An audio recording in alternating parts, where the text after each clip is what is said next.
Hello, hello, and welcome to another ohmTown Daily News Show. Season 2, Episode 117 for April 27th, 2023. I'm Mayor Watt, and here's a quick rundown. And you get to be entertained by a new visualizer. How about that? So, today, we're going to be talking about adult cigarette smoking rates hitting an all-time low. There's a Disney lawsuit that's also a teachable lesson in First Amendment and a couple of other things. We'll talk about it. Estimating the impact of new high seas activities on the environment, removing ocean macroplastic. Tech giants aren't just cutting jobs, they're eliminating them entirely. Making them extinct is the article. Royal fans slam Ticketmaster, but who isn't? An employee says that ChatGPT carries about 80% of their work, allowing them to get a second job. Another train becomes allergic to its tracks into the Mississippi River. Now you can pay a monthly fee to unnerf your electric Mercedes. YouTube Music is officially rolling out podcasts, but ohmTown has been a podcast on YouTube for a while now, so I'm not sure how news this is, but it is officially being announced. Jurors are prohibited from dancing a la Footloose to Ed Sheeran's funky music. Or is it Marvin Gaye's? We're not sure, but we'll talk about it. And Paralegal was fooled by a fraudster who changed wiring instructions for a wire transfer. That's never good. Let's get into today's articles.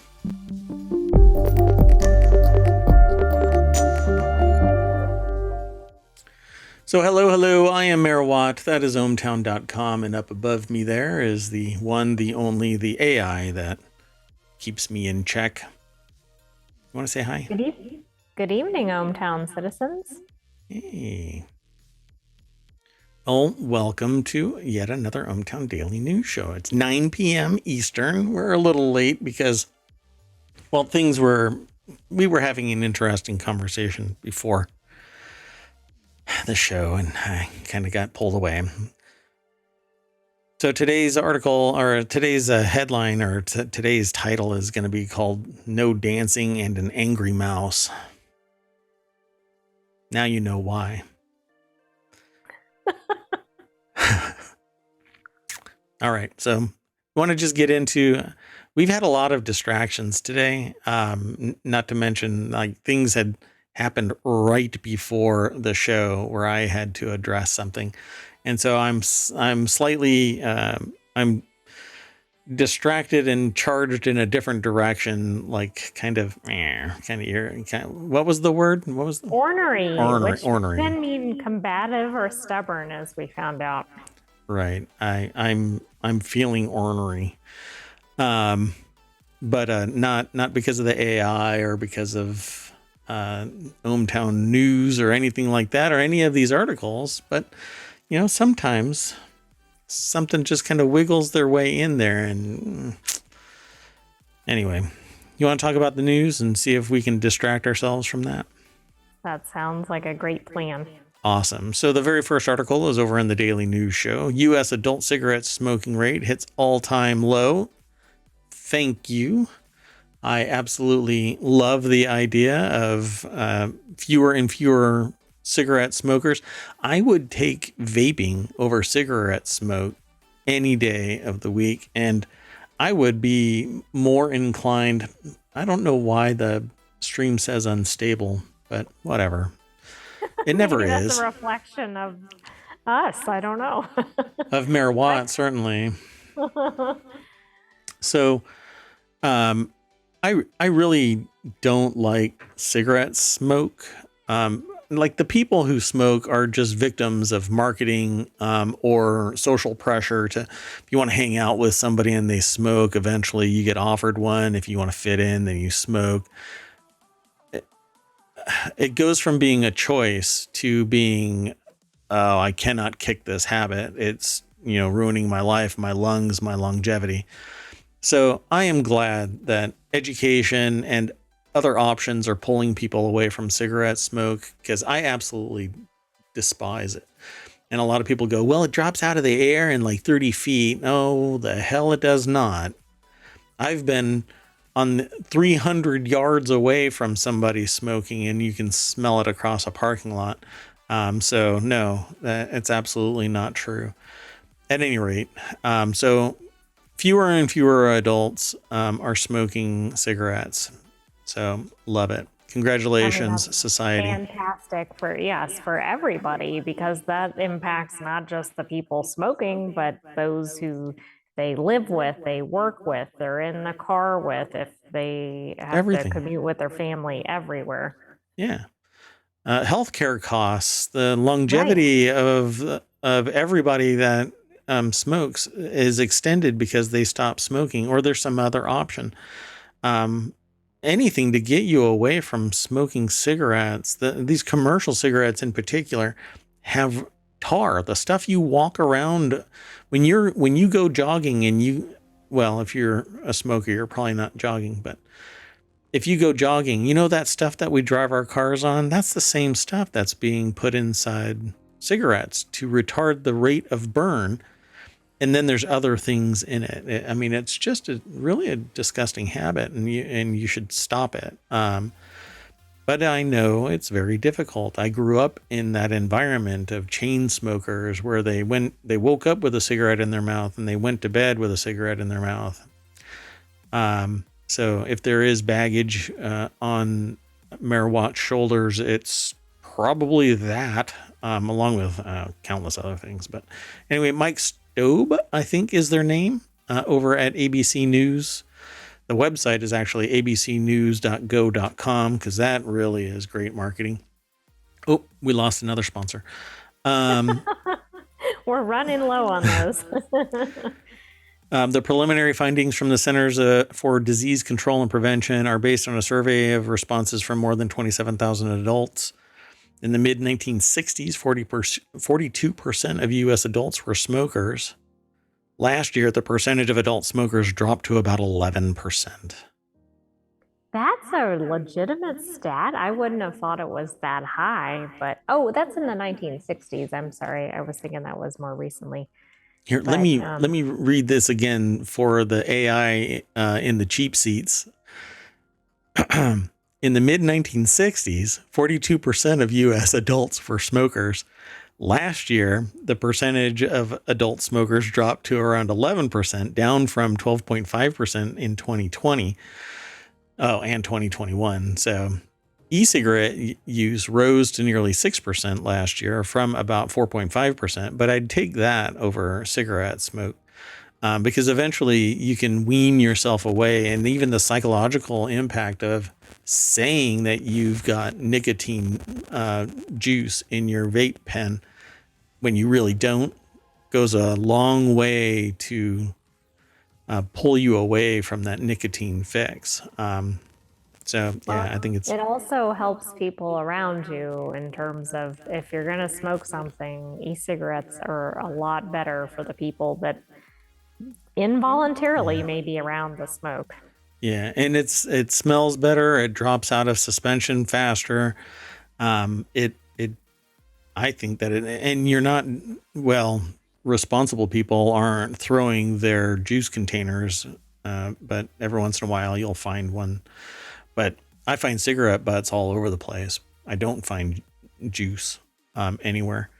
At any rate, smoking and vaping rates are almost reversed for teens. Only about 2% of high school students were smoking traditional cigarettes last year, but about 14% were using e-cigarettes, according to other CDC data. So that's a shame. There's a little bit more at this article if you want to go over there and check it out. And to do that, let me just throw this into the channel. You can also go...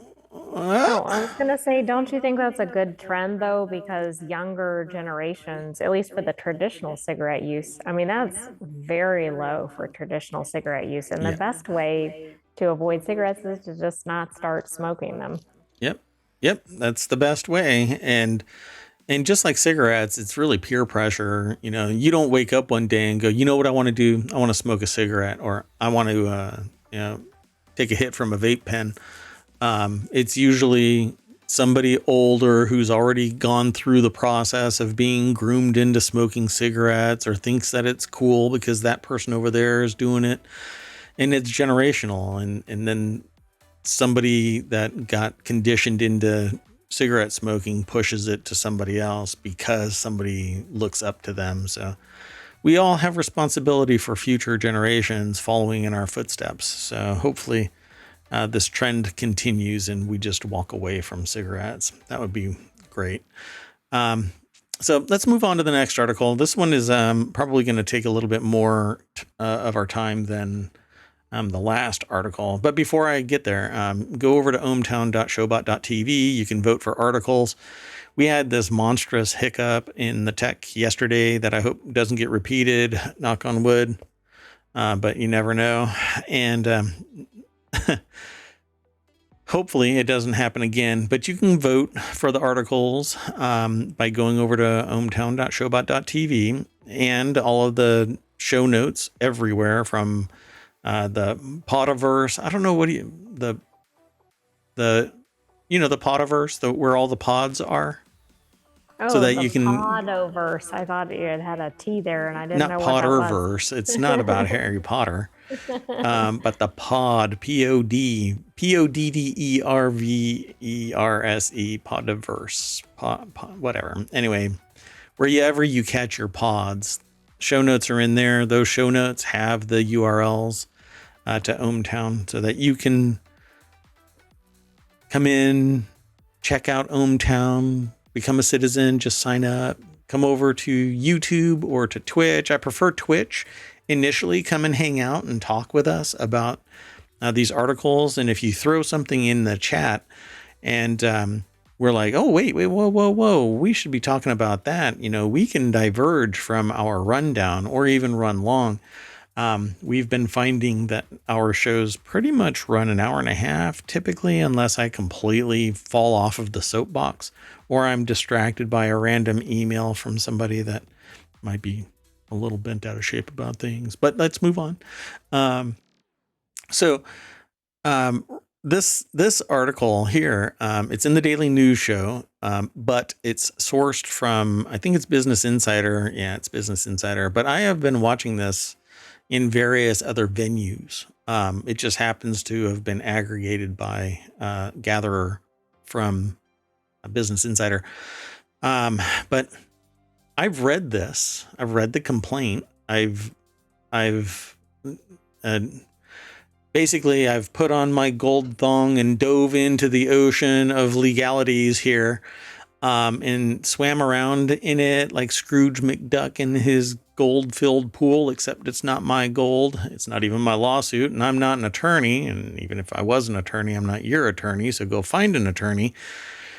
Oh, y'all, if you could see the visualizer for the AI. Throwing all kinds of error messages at you. Just nothing but error after error after error. There's a little known, there's 404, right? File not found for a missing web page, right?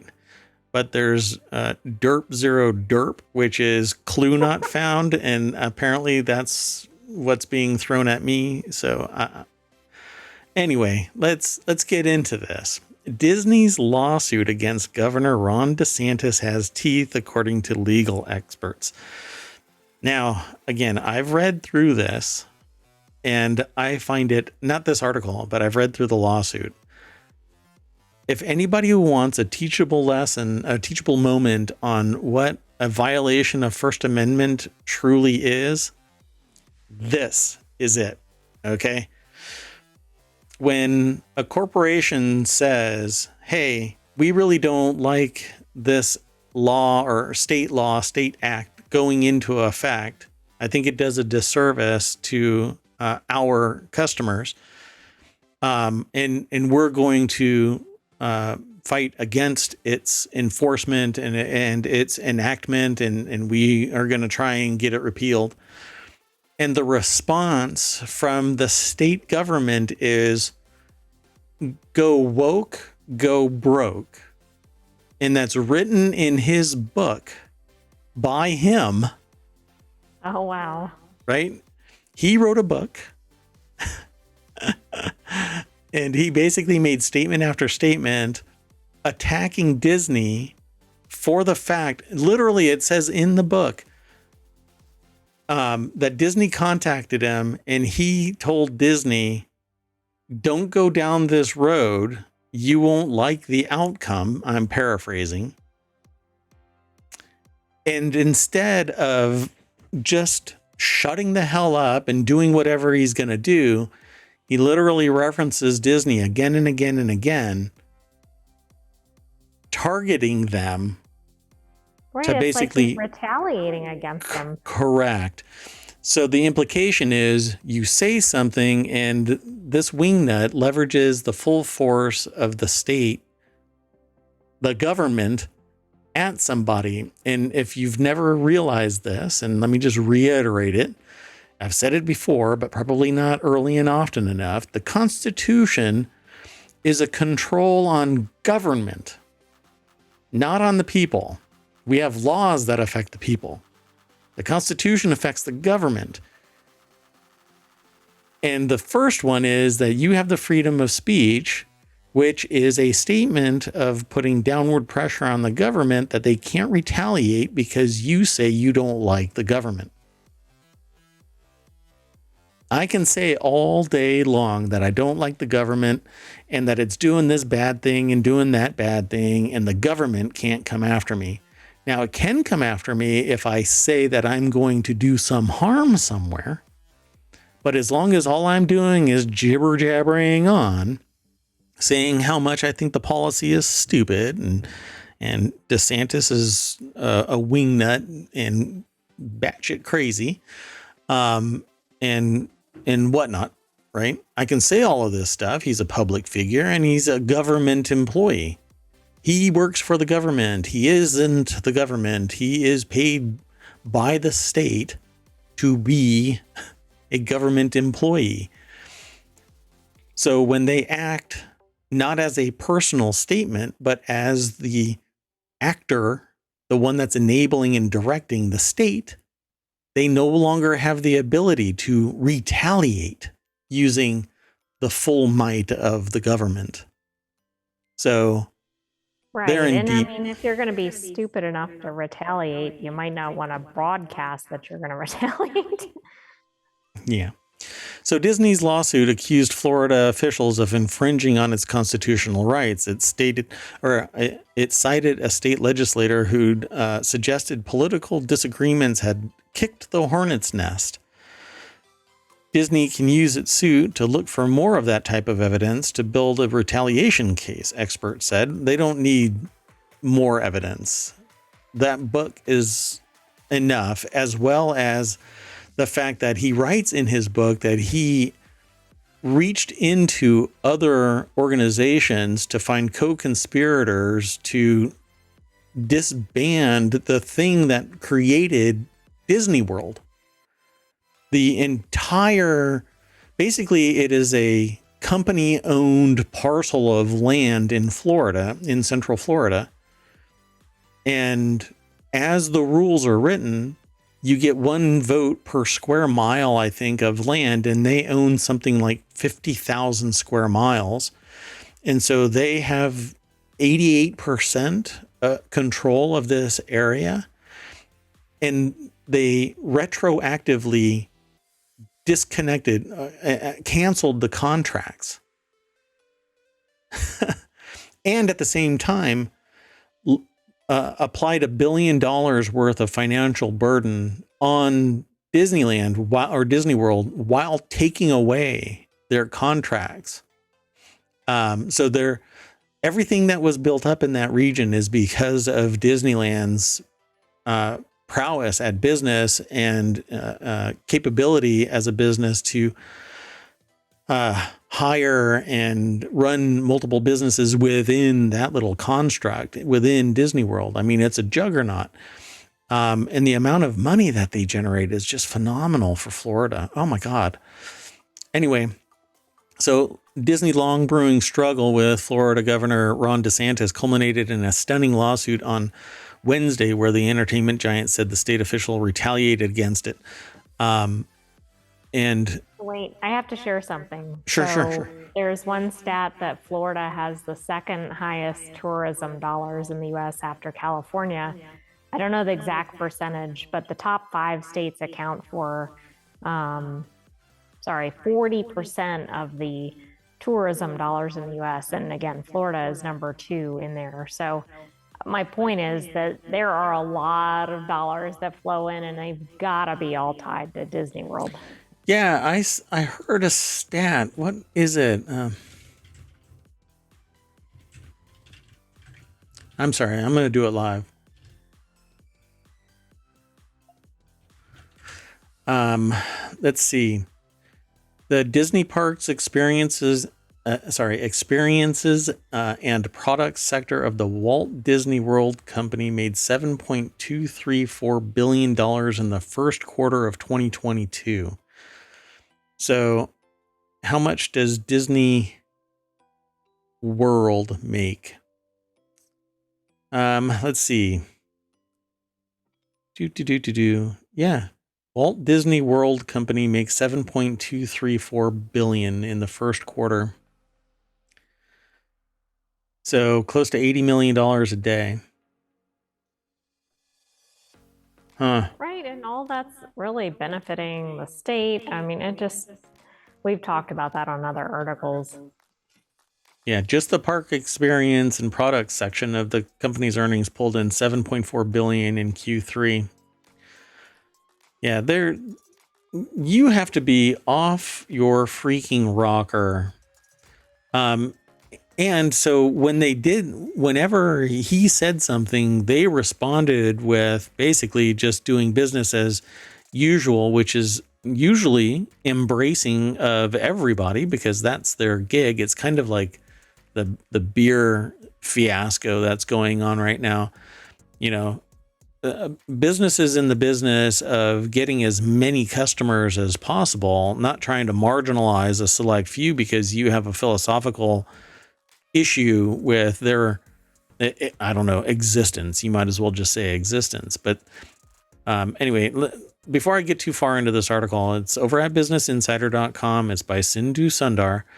And let me scroll down and just kind of pick this, pick it apart. So Disney can use its suit to look for more of that type of evidence to build a retaliation case. And that type of evidence is all these statements that he's making and his responses. Pardon me. Let me pause that. Wait, so all these are the public responses, right? But through the litigation discovery, I mean, who knows what kind of emails or whatever they'll uncover.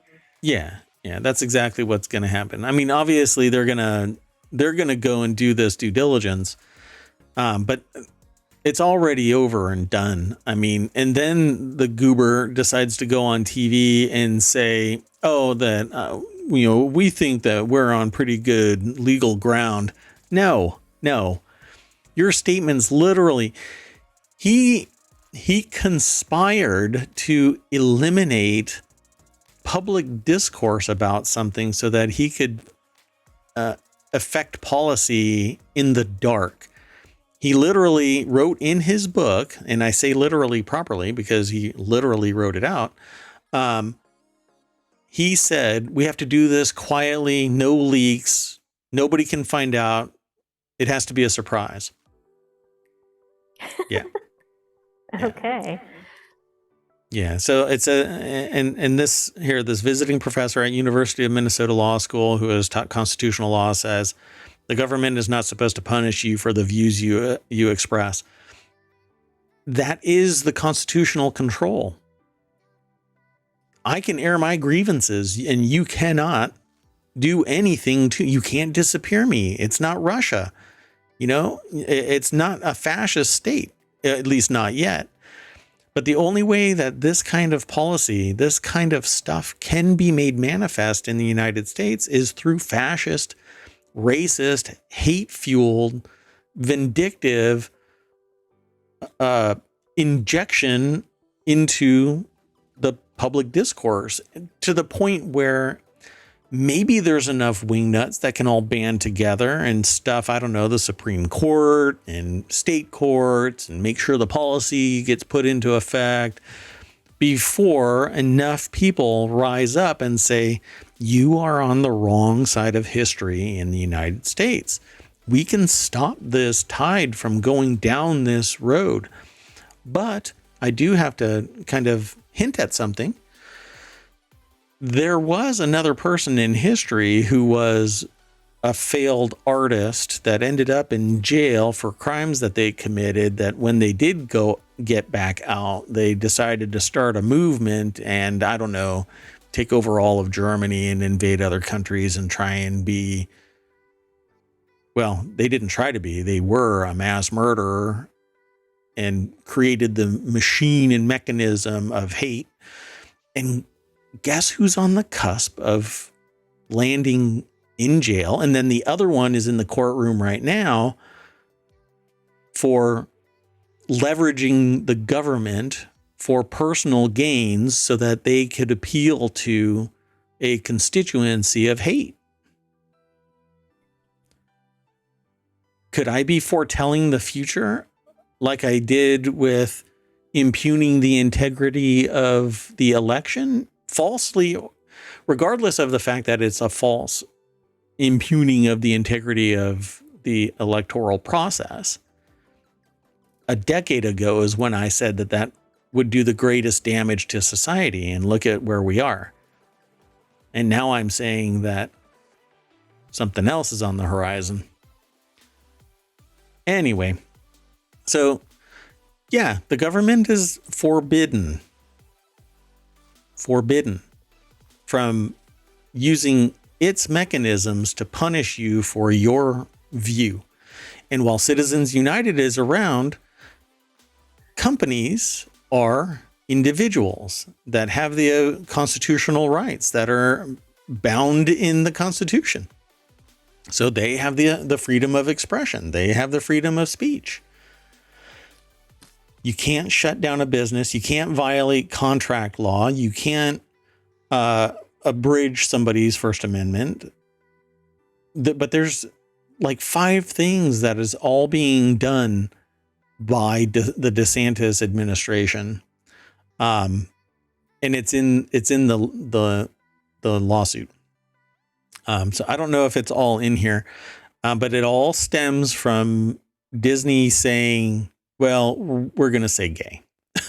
The Don't Say Gay bill triggered Disney into saying, no, we'll say gay. Because it really is on the wrong side of future history for sure. But his book is the biggest amount of evidence. He basically already bound the evidence book for the attorneys that are prosecuting this. Yeah, I wonder if that'll be an exhibit, like the book. Not the rapper.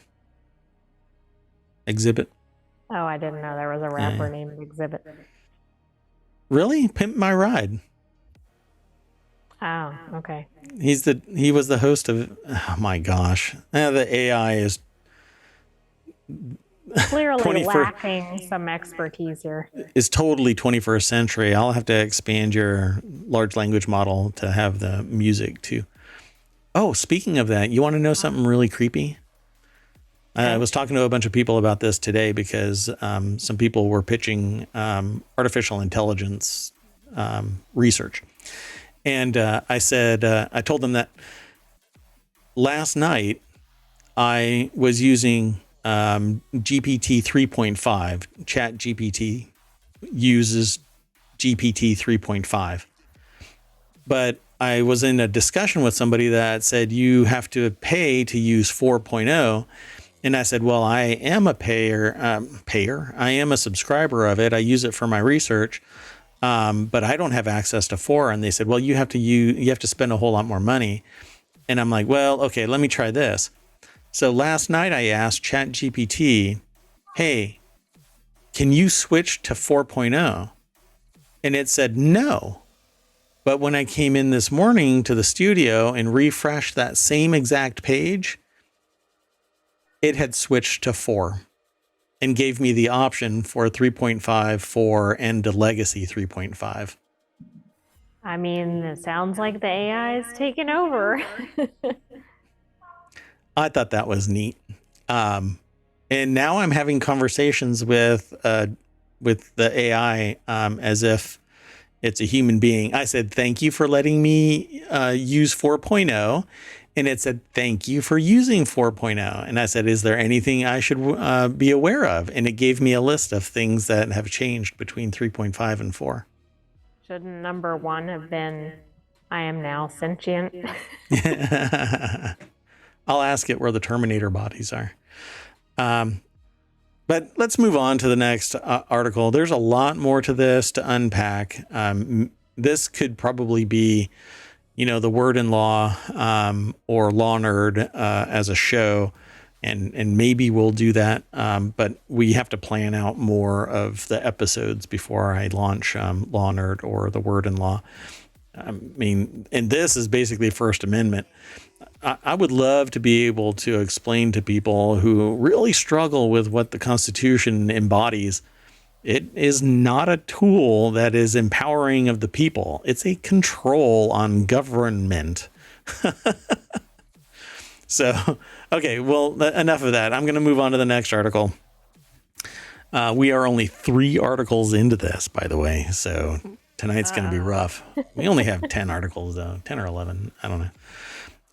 So the next article, and I'll make this one quick because it says estimating the impact of new high seas activities on the environment, removing ocean surface macroplastic. So new research published by Peer J by Rebecca Helm and colleagues at Georgetown University demonstrates why it's important that methods of assessment and evaluation of ecosystem impacts of novel high seas activities account for uncertainty using the Ocean Cleanup or TOC as a model. So let's go over to the article. It's over at phys.org. Has this wonderful picture of fish swimming around. Well, it looks like a composition of trash. One giant plastic bag, some nylon rope, whatever other fibrous material that might be, tape of some kind. Probably fishing net material or something. Yeah, there's some fishing line, it looks like, as well, and a big old plastic tarp or bag or something like that. Anyway, it's by Peer J. It's over at phys.org. And it says the open ocean beyond national jurisdiction covers nearly half of the Earth's surface, is largely unexplored, and is an emerging frontier for human industry.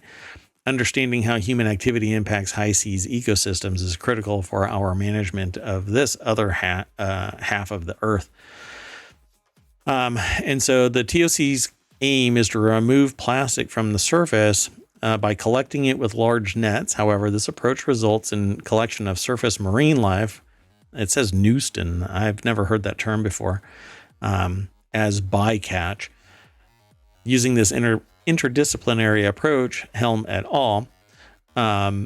Explore the social ecological implications of this activity.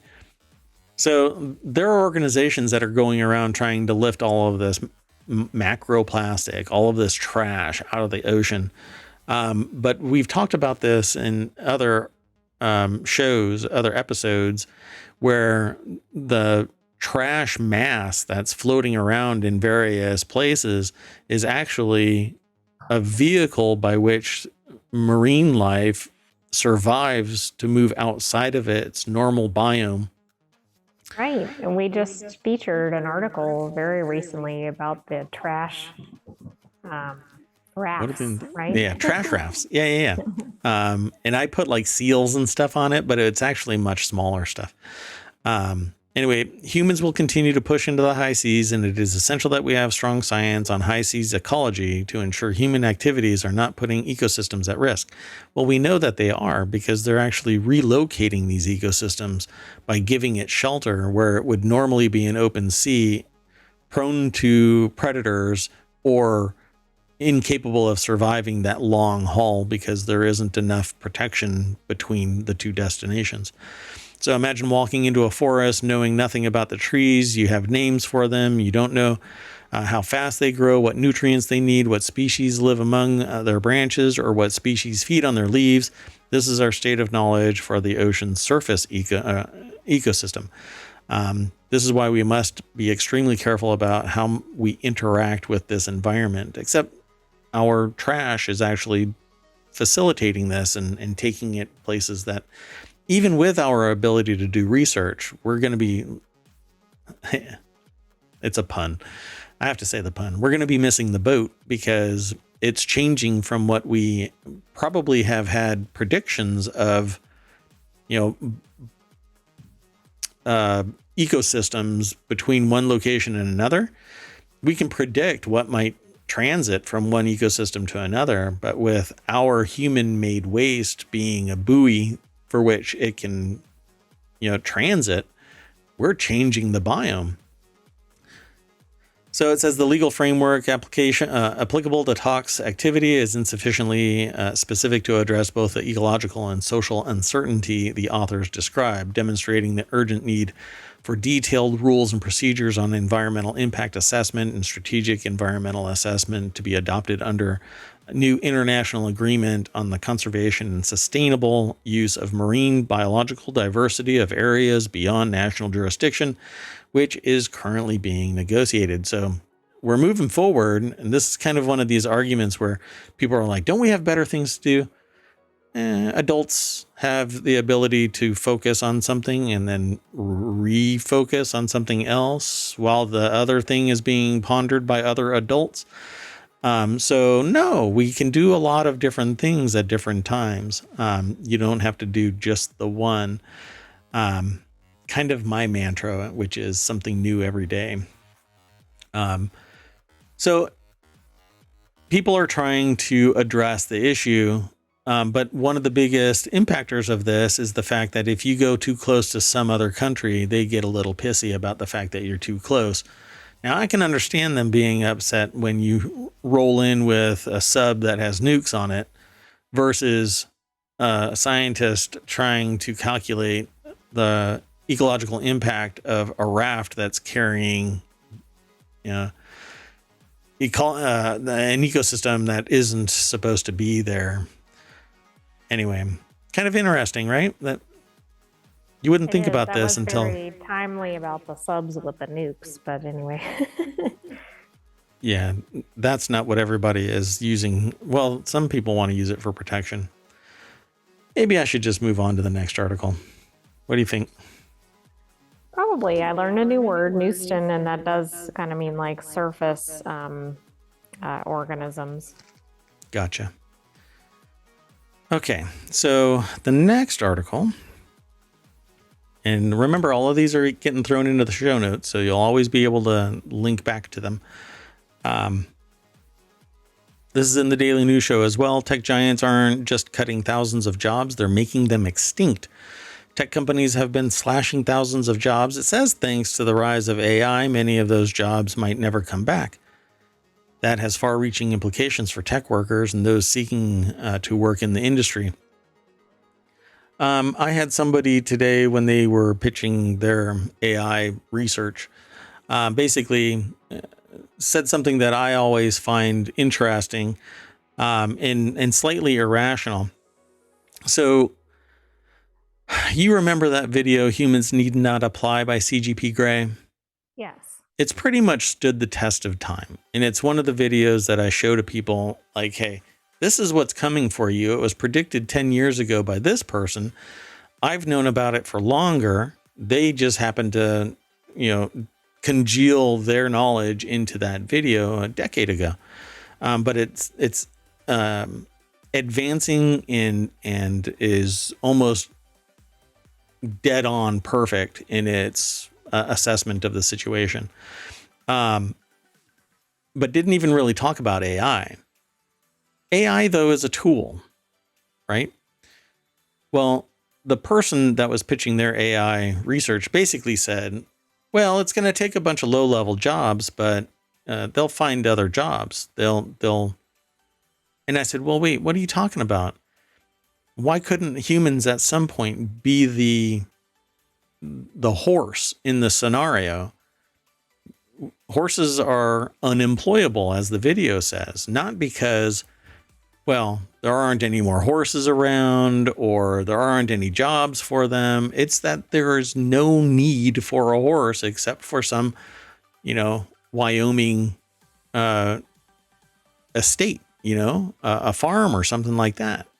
Or for entertainment, people ride horses around, et cetera, et cetera. I mean, there's always someone that's going to love horses, but it's getting fewer and fewer, right?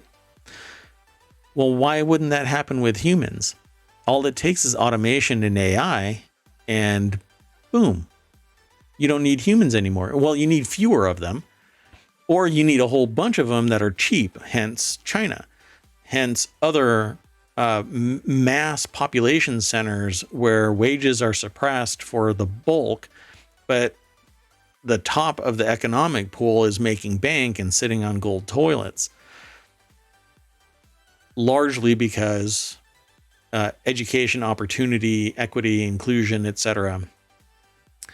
So, but with AI, it's amplifying the rate at which automation is empowered to take jobs.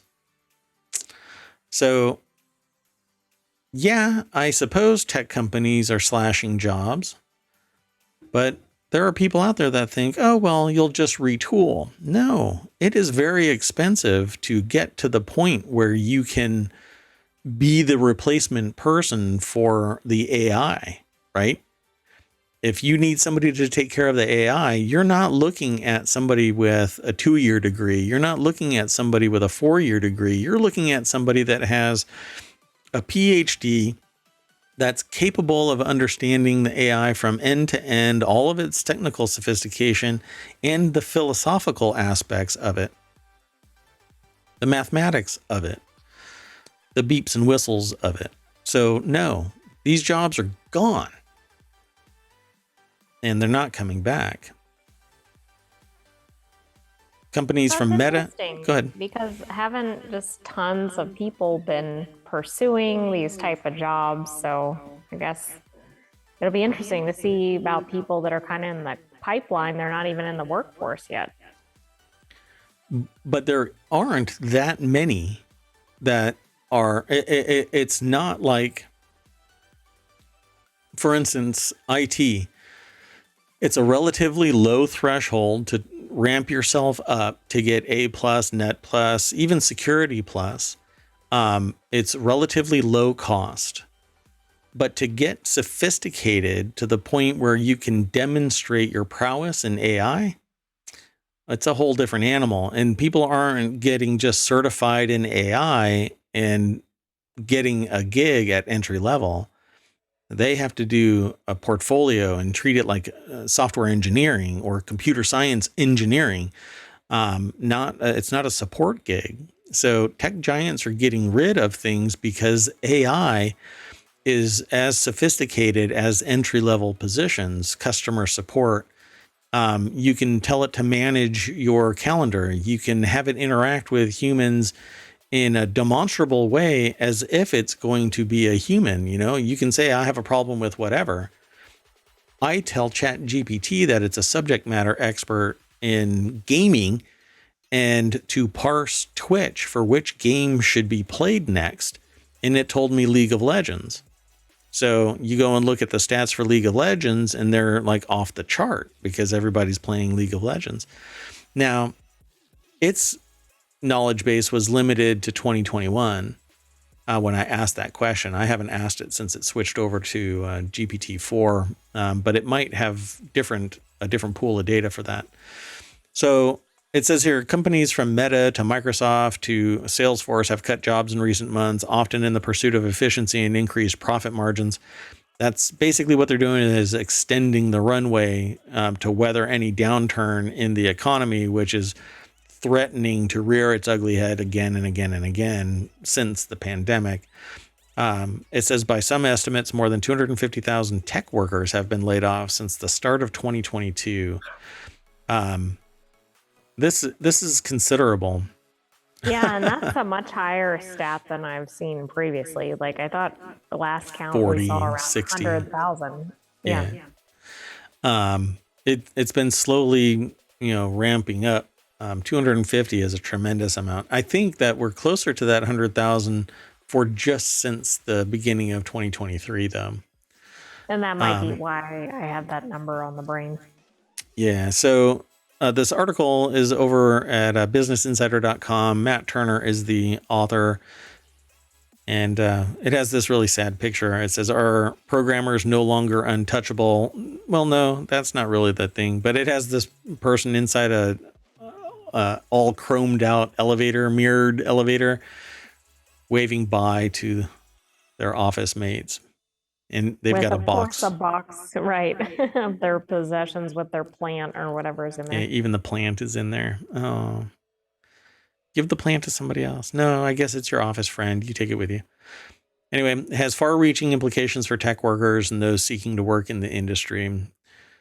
Really, the threat is the bottom 20% is going to continuously get fired until there is an uptrend in the economy where, as much as possible, the money translates into action. That action turns into profits, and even a marginal increase is still better than a business that has stalled because they don't have enough employees. But the philosophy is, if you're going to cut jobs, cut deeper than you originally think, because you're probably on the cusp of having to fire more already. So go deeper. Which is just rough. And as I say to everybody, the providers have all of the power. Whatever it is, the providers have all of the power. So if you bust your hump and you don't get paid enough, you better leave and go somewhere else, because there's no loyalty to the employee. And they're going to replace you with an AI if it makes economic sense, or automation if it makes economic sense. Why? Because humans are the greatest burden on a business. They're the greatest asset, but they're also the greatest burden, because you could be driving into work one day and get hit by a cement truck, and your silo of knowledge, which has never been shared with anybody else because you're a subject matter expert and the whole world just can't consume all of your worldly knowledge, you're gone. And now you're no longer in the company, and they're going to pay the big price. But if all of the knowledge is in AI, it's not going to go anywhere unless they stop making the payments. Humans are expensive, and businesses want money. They want money because they have investors and stakeholders, scratch that, stockholders, who don't care about the stakeholders. They want money, even if it means firing people and retooling for automation and AI. Plain and simple. They don't care about the people that work there or the morale or anything like that. Yep. If they can get away from the bad press that we've fired 40,000 people and switched to AI.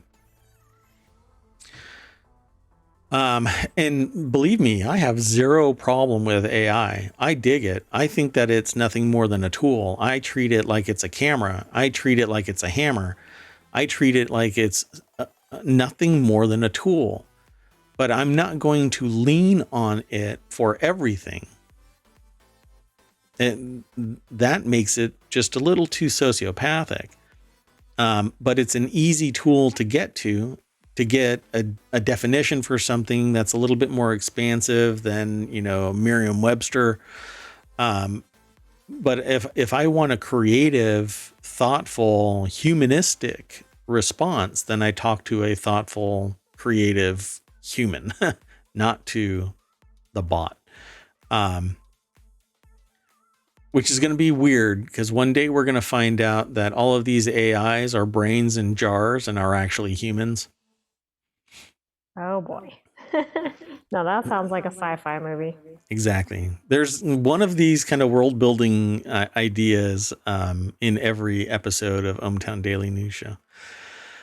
It's because I have a whole thing called Aerith, a whole storybook world. Anyway, so to be clear, Morgan Stanley doesn't suggest AI will necessarily take tech jobs. Instead, the spread of AI-powered tools and workflows will slow or stop future growth in headcount, which means the jobs are eliminated. So in other words, jobs that were lost either won't come back or will come back much more slowly. In the future, some tech job openings may not even exist. And I think that most of that time is going to be customer support, basic troubleshooting jobs where you don't have to go to the site to move a cable or repair something. Why?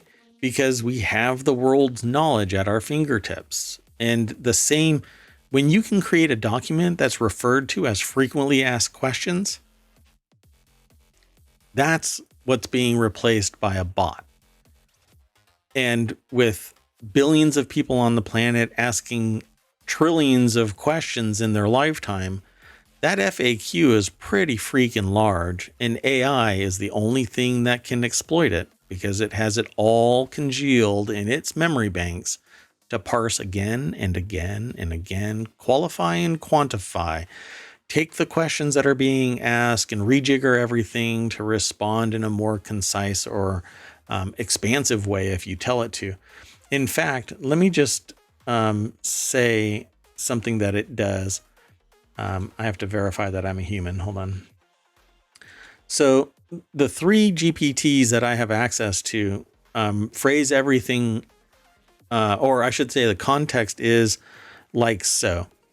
ChatGPT 3.5 is very fast, but not concise and marginally responsive in its reasoning. So out of 5, it's a 3. Okay, for reasoning. Legacy GPT 3.5 is not concise at all with a 1. Its speed is only 2, and these are all out of 5. And reasoning is 3 out of 5. And then comes GPT 4. Conciseness is now at a 4 out of 5. Its speed is slow, but that's because it's a new language model. But its reasoning is 5 out of 5. And it's described as excelling at tasks that require advanced reasoning, complex instruction, understanding, and more creativity. So, Wow. you know, the evolution of GPT-4 from 3.5 is just a couple of months. And OpenAI and ChatGPT has only been around for a couple of years. So the evolution of AI is leaps and bounds beyond what a human does. Yeah, this is gonna change where automation brought about humans need not apply. AI and automation is advancing that to what humans, you know? It'll be interesting. But I tell people around me, don't think about 2 years. You better think about 10 years because 2 years is, you know, your basic associate's degree. You complete that challenge so that you can demonstrate to an employer that you can do a medium to long-term goal, and you've already missed the boat on a mass of opportunities. Then you go for your 4-year degree, and unless you are ramping up for the 5-year future, you're already behind. So better think ahead, folks. Better think ahead. If I could do it all over again, I would have picked up programming. And I would have, nowadays, I would focus on something higher tech like AI, focus on math, but definitely get a beat on tech. Because a lot of people think that they know tech because they know how to log into TikTok, and that's just not how it is. You want to move on to the next article? Yes. yeah, we better hurry. So the next article is about Ticketmaster, and we can go fast through this one because, frankly, nobody really likes Ticketmaster. It's basically a burden on people, and they just do it because that's where they have to go. So Royal fans slam Ticketmaster for a confusing ballot system that has left them without tickets to King Charles III's coronation concert. After criticism for handling Taylor Swift and Drake's tours, I don't even know why Ticketmaster is allowed to exist, for crying out loud. That's not what the article says, but fans were told that they had won tickets for King Charles's coronation concert in the final ballot, but they went quickly on a first-come, first-served basis amid confusing instructions. So Ticketmaster has come under scrutiny because they've botched that as well. This is over at businessinsider.com. Pete Syme. I would have never thought of Ticketmaster being involved with coronation tickets, but I suppose why not? They're involved with every other ticket. This is a Getty image, but why does it look like it's from Midjourney? What kind of look? Right. That's a horrible picture, folks. Anyway, I'm just not a fan of royalty. But fans were told that they won tickets, yet they weren't. Ta-da! They didn't win anything. Screenshots of Ticketmaster emails shared on Twitter say, you've been successful in the ballot, but the tickets were also being offered on a first-come, first-served basis. So guess what? If you did not claim your tickets by this date, then they will be reallocated. And that's even more uncertainty. So it's pure chaos. This was the third and final ballot for a total of 10,000 concert tickets. It was made up of those tickets left unclaimed from the previous two ballots. But based on this, if everything was this bananas, who knows if you could navigate. Well, and if you got the notice like 10 minutes after the fact and went in and it was already gone, I mean, that's kind of insane.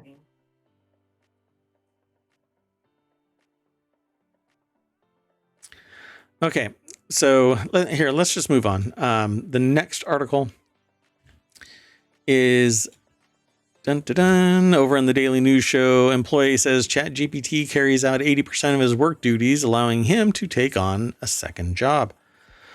Several workers told Vice that they were using ChatGPT to work multiple jobs. One worker, referred to as Ben, said that he used the chatbot to apply for a second job. He said that he uses the bot to generate written content and write messages to his manager. How? Well, I don't know. I mean, this is obviously a major issue. Yeah, Beatrice Nolan over at Business Insider put this article together. I'm really curious. OpenAI's buzzy artificial intelligence tool ChatGPT is reportedly helping people hold down multiple jobs while keeping employers in the dark. Vice's Motherboard, who wrote the original article, and then they over at Business Insider knocked on that article. It's basically everybody looking at everybody.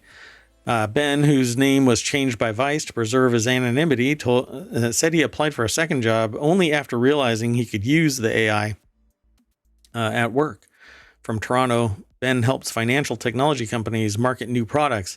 He told Vice that ChatGPT had helped him do his job faster and more efficiently, which left him with more time. So earlier this year, Ben told Vice that he landed a second job using the chatbot to write his cover letters. My God. Wonder if the interviewers realized that that was written by AI. Yeah. I can tell it to write it. I can just tell it to create a story, and it just does it for me based on the context that I gave it. All right. I like this. Unfortunately, without giving credit as an AI, it's plagiarism, and you can't have a copyright. Right. And oh, by the way, you're getting paid to do a job that you're not doing. But anyway. Well, hey, if it works for some government employees, you remember that? The guy that gave his RSA key to a person in China to do his work remotely? Yes. So, at any rate, I suppose work smarter, not harder. I would want verification of this like nobody's business, but I know for a fact that it can punch out code, like software engineering level code. And you have to work, you have to know what you're doing. I know that it can write stories. I've had it write short stories. I've had it merge concepts into stories. I know it can do it, but when people read it, they can tell there's a lot of verbiage in there that really triggers people into going, I don't know about that. Oh, well. You want to move on? Yes. Yeah, we got a lot of articles still. So it's because I soapboxed. I'm sorry. The next article is another train has become allergic to its tracks. BNSF Railway can confirm that a train derailed near DeSoto, Wisconsin, approximately 30 miles south of La Crosse. That doesn't really help me any. On April 27th, according to Newsweek. So the title of the article, it's in the Daily News Show channel, is Train Derailment Sends Freight Cars into Mississippi River. So there you have it. Actually, this is not like always, there seems to be a disconnect in the videos that are in the header of the article. So Matthew Impelli is the author of this over at Newsweek. Train derailment sends freight cars into Mississippi River. If we keep reporting these train tracks, by the way, we'll have about 2,000 of them, right? That's right. We should, based on last year's stats. So yeah, we're going to be pretty busy. 2 containers went into the Mississippi River. Neither contained hazardous materials. Sure. Yeah, I guess that's what it looks like. Some of the containers had lithium, I think it said, and Paint and lithium ion batteries. Oh, well, those were on shore, so we don't have to worry about those, except, maybe if they're touching the water or whatever. Yeah, maybe there might be a soft leak. Who knows? I mean, I'm sure it wasn't East Palestine, Ohio. Yeah. So there's your PSA, folks. Another train became allergic to its tracks. But they got record margins, and the track in East Palestine is going to be back functional by July. So and I'm sure they've got lots of union activity. Because, stockholders, everybody's a one-person crew. The stockholders are going to get their dividends. So Late Night Geeks is the next article. Now you can pay a monthly fee to unnerf your electric Mercedes. They've finalized pricing on its vexing acceleration increase subscription revealed last year that can eke out more electric performance without any physical modification from the automaker's current EQE and EQS EV models, according to Car and Driver. This is over at The Verge. So for $60 a month more, you can make your car go faster. At what point are they just going to go, for $120, we'll let your car go? Exactly. I swear that's going to be the next step. And this is setting a really bad precedent for future cars. Yeah. So you can't go above 60 because that's the speed limit. Nationally, the speed limit is 60. So, but for $75 a month, you can go 70. How about that? Sound good? No. I expect a car to go at whatever speed I needed to drive at, and I don't mean 200 miles per hour. The updated acceleration increase pricing starts at $60 per month, or you can save about $120 and pay $600 per year instead. And the pricing only applies to the all-wheel drive EQE 350 sedan and its SUV counterpart. Meanwhile, the pricier all-wheel drive EQS 450 car and SUV command a higher $90 per month because What a bargain. Because an extra large shirt actually consumes more material, so you have to pay a little bit more, but the same sized car, the same vehicle you paid for, So like why does the sedan versus the pricier other car demand a higher thing? All it is a software thing that says go. Exactly. Well, and I like this where they said it was initially set at 1,200 per year, but now it's been reduced a bit to a slightly less unreasonable rate. The automaker is also letting you pay a one-time fee of $19.50, so not $19, $1,950 on the EQE, and let me just round up. $2,000 for the EQE and $3,000 for the EQS to unlock the acceleration increase permanently.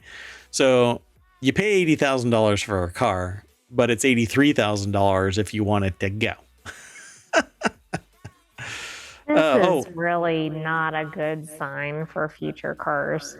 Man. Polestar offers a $1,200 one-time fee for a boost, and Tesla also has a performance unlock for its EVs.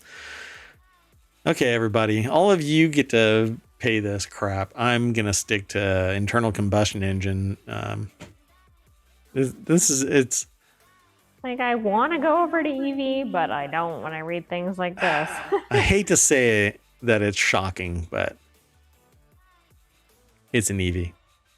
All right. So the next article is YouTube Music is officially rolling out podcasts, but I've been the YouTube channel for ohmTown has had the podcast option for months now.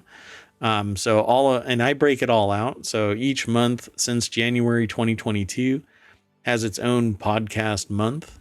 And there's a total podcast stream that has 400 or so episodes, because not all of them have been activated in there. I might get to it, but we are really temporal bound, so it's not evergreen material like some other content. Anyway, podcasts have finally started to arrive for YouTube Music users in the US. The change will allow you to tune into podcasts on the YouTube Music app, where you can gain access to on-demand offline streams that support background listening without a premium subscription, which is great. I swear that the iPad allowed me to close the screen and it would still stream, but it doesn't on anything except podcasts. Like I used to be able to do it on, I thought, YouTube as well, but that apparently is not true. So anyway, YouTube first announced that it was bringing podcasts to its music streaming service at The Verge's Hot Pod Summit in February, and now it's gradually rolling it out to users. Cool. Let's go over to The Verge, and Emma Roth is the author of this. The update will let you listen to podcasts in the background for free without shutting down, which is neat. So, and y'all should try out YouTube TV, just so that you can get away from DirecTV. Some of those awful cable companies that we're going to be and all of the cable companies. Yeah. DirecTV can bite me. Okay, let's move on to the next article. This next article is a lawyer's paralegal was fooled by a fraudster who changed wiring instructions, according to a lawsuit. A Connecticut lawyer sent part of the proceeds from a home sale to a fraudster's bank account rather than to the bank holding the mortgage. This is how you, anyway, Deborah Cassens-Weiss over at abajournal.com wrote this article. They always have a colorful writing style. It's a lot of fun to read their stuff. The lawsuit filed April 25th. See, they know the person now. So that might save their practices license, right? To practice law. Because they were defrauded. But, right. You know, they really shouldn't have. It should have been a little more explicit, right? I know from experience that they're very explicit about where large sums of money get floated. And it's typically not, hey, let me fool you into doing this a different way. Anyway, filed April 24th, a lawsuit, Connecticut Superior Court, was filed by home buyer Leslie Moody, who said the title to the home that she purchased is encumbered by the seller's mortgage as a result of the goof up. Law 360 has coverage. William Coate, the lawyer. Why does that name sound familiar? That name sounds very familiar. Why does that name sound familiar? The lawyer for the seller allegedly wired more than $159,000 to the wrong account after his paralegal presented him with what turned out to be a phony payoff statement. The money was supposed to be paid to the Freedom Mortgage Corp. Coate had received a correct payoff statement with accurate wire instructions on August 10th, 2022, according to the suit. But before he made payment, his paralegal received an email from an unknown third party who claimed to be the seller. The email said that there was a new payoff statement. What? That should have been a red flag. By the way, there is an actor named William Coate. He was in The Greatest Showman. That's why. Avengers, Infinity War, Irishman, etc. So that's probably where we know. That's probably where it is. Yeah. So when the email fraudster sent out the new statement, it specified wire instructions for a different bank and account, presumably one that the fraudster controlled. Okay, so remember how I said, yeah, maybe that'll save their license? Yeah, maybe not. Click with care, people. Click with care.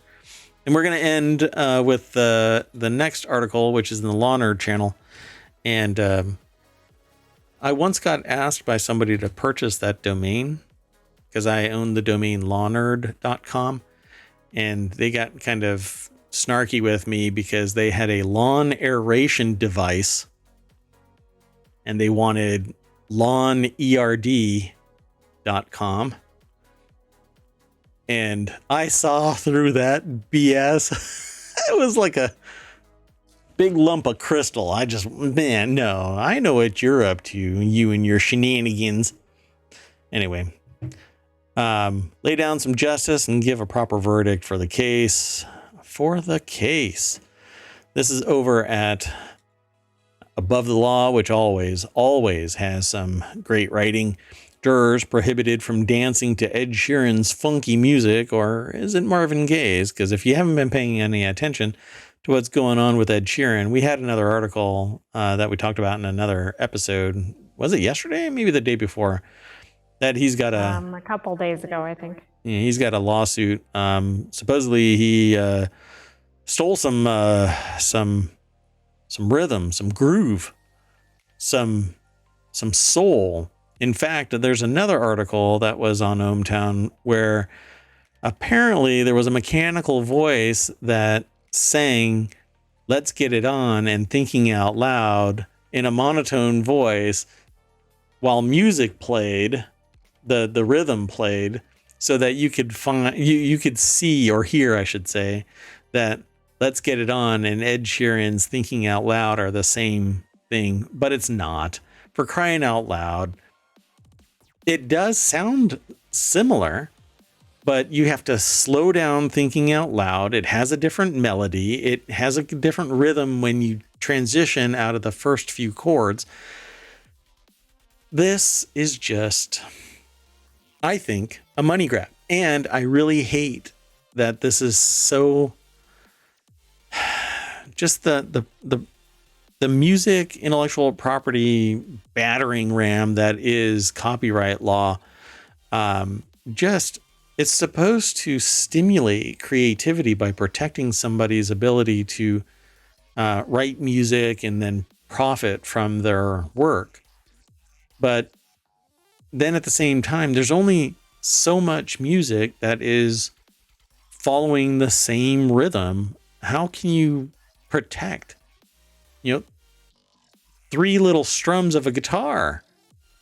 4, I think it is. Right. Well, anyway, earlier this week, the judge had to prohibit the jurors from giving it up as they listened to the evidence. Ed Sheeran on the witness stand in Manhattan Federal Court on Tuesday during a copyright trial, jurors were warned to keep their composure while watching a video of the British pop star performing a medley of his hit song, Thinking Out Loud, and the classic Marvin Gaye tune, Let's Get It On. Ooh. Anyway, we don't allow dancing, according to the Footloose judge. What was the town in Footloose? Doesn't matter. So this is the judge from the movie Footloose, I guess, because he said, "We don't allow dancing in my town." U.S. Judge Louis Stanton, which sounds like the dude that's from the movie Footloose, instructed the 7-member jury. Sorry, it was Lawyers. Elmore City, Oklahoma. Elmore City, Oklahoma. You know, Louis Stanton sounds like somebody from Elmore City. Yep. Anyway, lawyers for heirs of songwriter Ed Townsend, Gay's co-writer, on the 1973 hit, showed the video to bolster their allegation that Sheeran, his label Warner Music Group, and music publisher Sony Music Publishing owe them a share of the profits for allegedly copying the song. Ben Crump, a lawyer for the heirs, said in the opening statement that the performance amounted to a confession by Sheeran. Shut up. The performance amounted. That should have been stricken. That I would have objected if I was Sheeran's attorney, because that taints the jury as if it could possibly be a confession. No, a confession is very deliberate. You are making a statement, not singing a song, unless in the song it says, "I stole this song," you know? Right. Well, and I also think the medley shows that it's not the same song, because how could you do a medley of itself? Well, according to the article, it says that the writer here thinks that the judge made the right call. It's one thing to see an episode of the Boondocks. To live in one, I wouldn't want that either. Imagine if this was your courtroom and they have a R. Kelly verdict video from the Boondocks. So you'll have to click the link, go through ohmTown over to this article. I won't play that. Anyway, back to the substantive aspect of the case. A verdict against Sheeran could have wide-reaching consequences for the music industry. This is basically a knock-on. They say from at the very top here, this is kind of a riff off of the Pharrell, Robin Thicke, blurred lines infringement thing, where they actually did. I mean, apparently that blurred lines infringement was way obvious, but the other one, you have to manipulate every single aspect of thinking out loud so that it fits within Let's Get It On. And even then it changes after, like if it was normal speed, you wouldn't detect it right away, and it changes. So I don't know. I keep harping on that it changes, but apparently I can just strum my guitar and I've got a copyright on it if I'm well known enough. But of course, nobody has ever created any music in 4/4, right? Oh, never. No. Just about everybody. So it says, under questioning from Keisha Rice, another lawyer for the plaintiffs, Sheeran said many pop songs use the same 3 or 4 chords, and that he performs mashups of many songs at his concert. You could go from Let It Be to No Woman, No Cry and switch back, Sheeran testified, referring to the Beatles and Bob Marley classics. If I had done what you're accusing me of doing, I'd be quite an idiot to stand on a stage in front of 20,000 people and do that. I'm not even sure that amounts to anything that he's saying. I mean, that just sounds like nothing to me, particularly in a court. But okay, so I'm not sure what's going to come of this, but I hate the idea that the future of being able to riff off of music that is inspirational could land you either in jail or financially crippled for in perpetuity. You will never be able to pay it all off, because they're asking for $100 million. Well, I thought the most important part of that snippet from Ed Sheeran was the fact that he mentioned that songs are built off of the same general chords. So, and that's exactly what you were stating. So I had somebody, I was watching a video, and I can't remember who it was, but they basically defined modern music as being kind of flat, no depth. When they say all of the music is 4/4, it's just a boring 4/4. But the Beatles did 4/4, but their musical depth in their notation is dramatically complex compared to what it is today.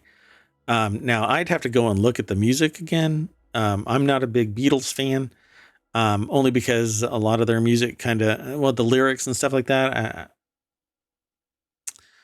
Anyway, I don't know why I disclosed that, but at any rate, now I've got to go back and see if I can reappreciate this, because I pretty much put them aside for a long time. But I'm really curious if that's really true, today's music being flat, because I've listened to some pretty interesting music lately. And I don't think that it's flat like this person was describing it.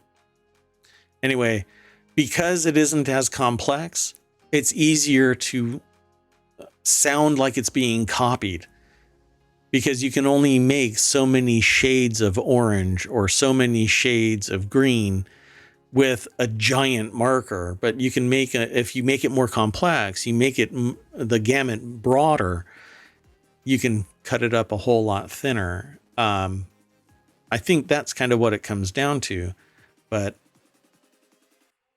it's about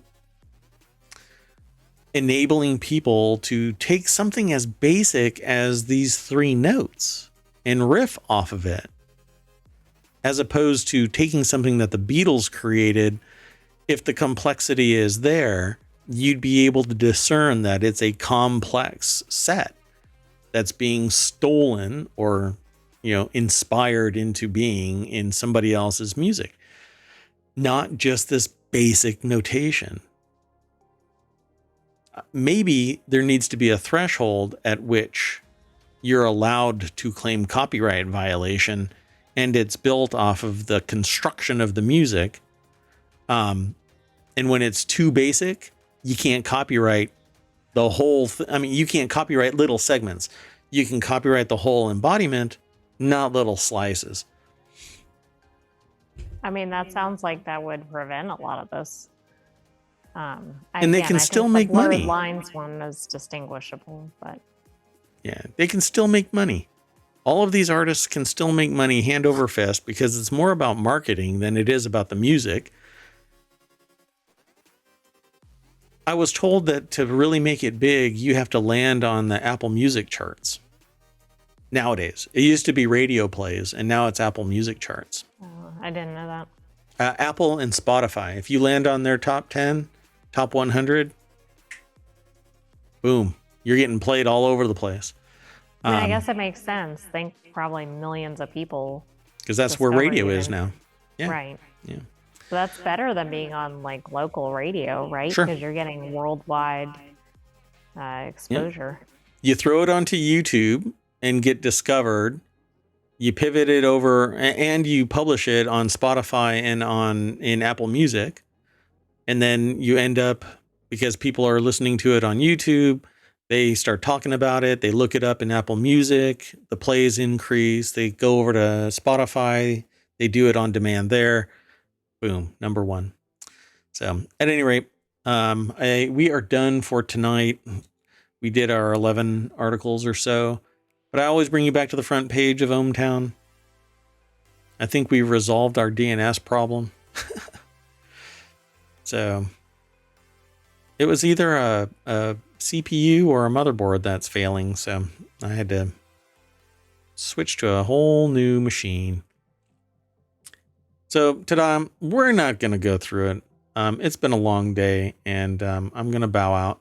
So this will get published probably late tomorrow afternoon over to the podcast and maybe YouTube as well. So enjoy it here in the Twitch VODs for a little bit, because I need a break. But you all set? You want to say goodnight? Good night, ohmTown citizens. Have a great evening, and we'll see you tomorrow at 9 p.m. Eastern. 9 p.m. Eastern. Be there. You heard the AI. They're working with ChatGPT to find you. See you later.